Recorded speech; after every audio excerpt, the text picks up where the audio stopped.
नमस्कार दोस्तों, आप सभी लोगों का स्वागत है आपके अपने YouTube channel legal adviser AM में, जहां हम सभी लोग लॉज और बाय लॉज पर चर्चा करते हैं। आपसे निवेदन है कि चैनल को लाइक, शेयर, सब्सक्राइब अवश्य करें। कमेंट में अपनी राय जरूर दें।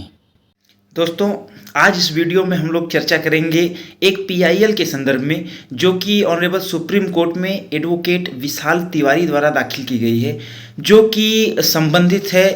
तीनों जो नए क्रिमिनल लॉज हैं भारत में, जो अभी अभी शीतकालीन सत्र में भारतीय संसद ने पास किए हैं और राष्ट्रपति का भी उस पर हस्ताक्षर हो गया है और शीघ्र ही वे भारत में आपराधिक विधि के रूप में प्रवृत्त होने वाला है। उनके संदर्भ में एक PIL ऑनरेबल सुप्रीम कोर्ट में दाखिल की गई है, उसके संदर्भ में हम लोग चर्चा करेंगे और यह भी देखेंगे कि वह PIL क्यों दाखिल की गई है। जी हाँ दोस्तों, जो तीनों क्रिमिनल लॉज हैं, जिसमें पहला है भारतीय न्याय संहिता, जो कि अभी तक प्रचलित जो IPC थी, इंडियन पिनल कोड, उसका स्थान लेगी। जो भारतीय नागरिक सुरक्षा संहिता है वो the code of criminal procedure, दंड प्रक्रिया संहिता का स्थान लेगी। और जो भारतीय साक्ष्य विधि है वो द एविडेंस एक्ट का स्थान लेगी, साक्ष्य विधि का स्थान लेगी। तो इन तीनों का जो लीगलिटी है, जो इसकी कॉन्स्टिट्यूशनलिटी है, इसको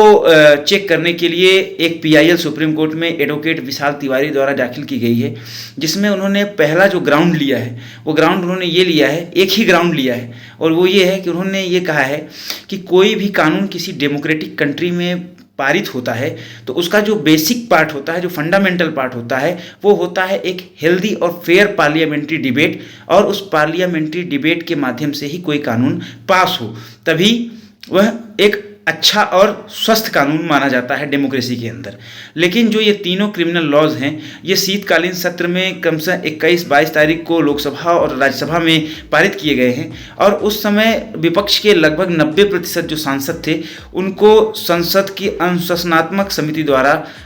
बहिष्कृत कर दिया गया था, या कहें कि सस्पेंड कर दिया गया था। उनको सदन की कार्यवाही में भाग लेने से प्रतिबंधित कर दिया गया था। तो एडवोकेट तिवारी का यह मानना है कि चूंकि जो विपक्ष के सांसद थे, उनको अनुशासनात्मक कार्रवाई के आधार पर संसद के कार्रवाइयों में भाग लेने से मना कर दिया गया था, तो इसलिए केवल सत्ता पक्ष के सांसदों की सहमति के आधार पर ही यह जो कानून है वो कानून के रूप में आ गया है, पास हो गया है संसद से। इसलिए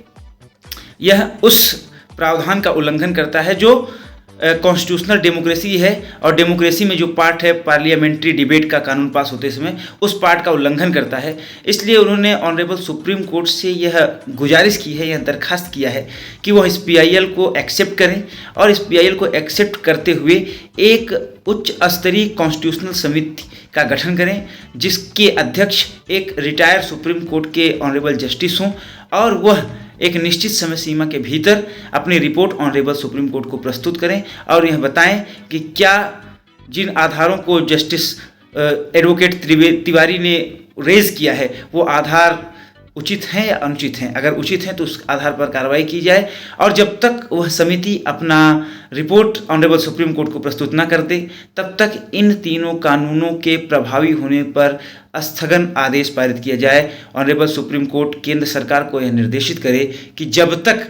इस पर विचार नहीं हो जाता है, इसका इम्प्लीमेंटेशन ना किया जाए। अब देखना यह है कि सुप्रीम कोर्ट इस विषय पर क्या विचार करती है। सुप्रीम कोर्ट के जो भी डायरेक्शन होंगे, जो भी आदेश आएंगे, उसको हम आपके इस वीडियो के माध्यम से बताएंगे। तब तक आप हमारे चैनल से जुड़े रहिए, लाइक शेयर सब्सक्राइब करिए, कमेंट करिए। धन्यवाद।